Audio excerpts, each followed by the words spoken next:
Kasih karunia dan damai sejahtera dari Tuhan Allah Bapa kita dan dari anaknya Tuhan Yesus Kristus menyertai kamu sampai selamanya. Amin. Selamat pagi Bapak Ibu Saudaraku yang terkasih dalam Yesus. Selamat memuliakan Tuhan dengan semua aktivitas yang baik hari ini. Dipandu firman-Nya dari Daniel 3, 17-18. Demikian firman Tuhan.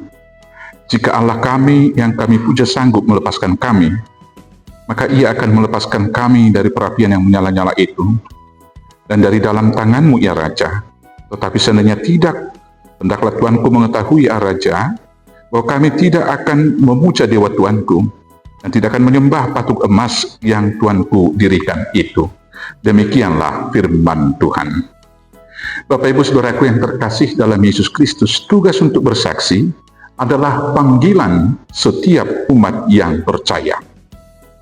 Hal ini merujuk kepada amanah agung yang disampaikan oleh Tuhan Yesus di dalam Matius 28 ayat 19-20 yang berkata, "Karena itu pergilah, jadikanlah semua bangsa muridku, dan baptislah mereka dalam nama Allah Bapa dan Anak dan Roh Kudus, dan ajarlah mereka melakukan segala sesuatu yang telah kuperintahkan kepadamu. Dan ketahuilah, Aku menyertai kamu senantiasa sampai kepada akhir zaman." Amanah ini berlaku kepada setiap orang percaya, karena setiap orang yang telah dibaptis dalam nama Allah Bapa, Anak, dan Roh Kudus adalah imamat yang am dan imamat yang rajani, seperti yang disaksikan dalam firman Tuhan dalam 1 Petrus 2 ayat 9 yang berkata, "Tetapi kamulah bangsa yang terpilih, imamat yang rajani, bangsa yang kudus, umat kepunyaan Allah sendiri, supaya kamu memberitakan perbuatan-perbuatan yang besar dari Dia yang telah memanggil kamu keluar dari kegelapan kepada terangnya yang ajaib." Saudaraku yang terkasih dalam Yesus Kristus, tugas untuk bersaksi ini pasti akan diperhadapkan dengan dunia, akan menghadapi penghambatan, menghadapi tantangan, bahkan kemungkinan juga akan menghadapi pembunuhan dan akan diserang serta dihadang. Seperti pengutusan yang dikatakan oleh Tuhan Yesus dari sejak awal di Matius 10 ayat 16 dikatakan, "Lihat, Aku mengutus kamu seperti domba ke tengah-tengah serigala. Sebab itu, hendaklah kamu cerdik seperti ular dan tulus seperti merpati." Walaupun diperhadapkan dengan ancaman, orang-orang percaya hendaknya tidak surut dalam tugas bersaksi, karena orang yang setia kepada Tuhan untuk bersaksi tidak pernah ditinggalkan oleh Tuhan. Dan hal itu dengan tegas dijanjikan Tuhan Yesus di dalam amanah agungnya di Matius 28 ayat 20b dikatakan di sana, "Dan ketahuilah, Aku menyertai kamu senantiasa sampai kepada akhir zaman." Penyertaan Tuhan itu nyata dalam kehidupan anak-anak muda yang betul-betul teguh dalam iman percayanya, yaitu Sadrak, Mesak, dan Abednego, yang bersaksi ketika mereka di dalam pembuangan di Babel, yang disuruh untuk menyembah dewa-dewa yang disembah oleh Raja Nebukadnezar, bahkan disuruh untuk menyembah patung Raja Nebukadnezar. Mereka tetap yakin teguh kepada Yahweh, kepada Tuhan, bahwa hanya satu-satunya Tuhan yang dapat disembah dan dituruti. Maka mereka tidak mau, walaupun mereka diancam akan dihukum. Melihat keteguhan iman dari anak-anak muda yang betul-betul beriman kepada Tuhan, yaitu Mesak, Sadrak, dan Abednego tersebut, maka mereka diadukan kepada Raja Nebukadnezar. Karena marahnya, Raja kemudian menjatuhkan hukuman. Mereka akan dimasukkan ke dalam perapian yang menyala-nyala. Ketika mereka dimasukkan, Raja Nebukadnezar kemudian terkejut dan mengatakan kepada para petugas, "Bukankah 3 orang yang kalian masukkan ke perapian? Kenapa saya melihat 4 orang?"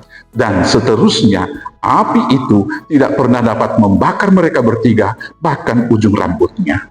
Yang luar biasa yang menarik, sebelum hukuman dijatuhkan, Raja Nebukadnezar bertanya kepada mereka dan membujuknya, karena dia mengasihi mereka bertiga supaya betul-betul tidak melanggar aturan yang telah dia tetapkan. Tetapi jawaban mereka luar biasa. Mereka berkata, "Jika Allah kami yang kami puja sanggup melepaskan kami, maka Ia akan melepaskan kami dari perapian menyala-nyala itu dan dari dalam tangan-Mu, ya Raja."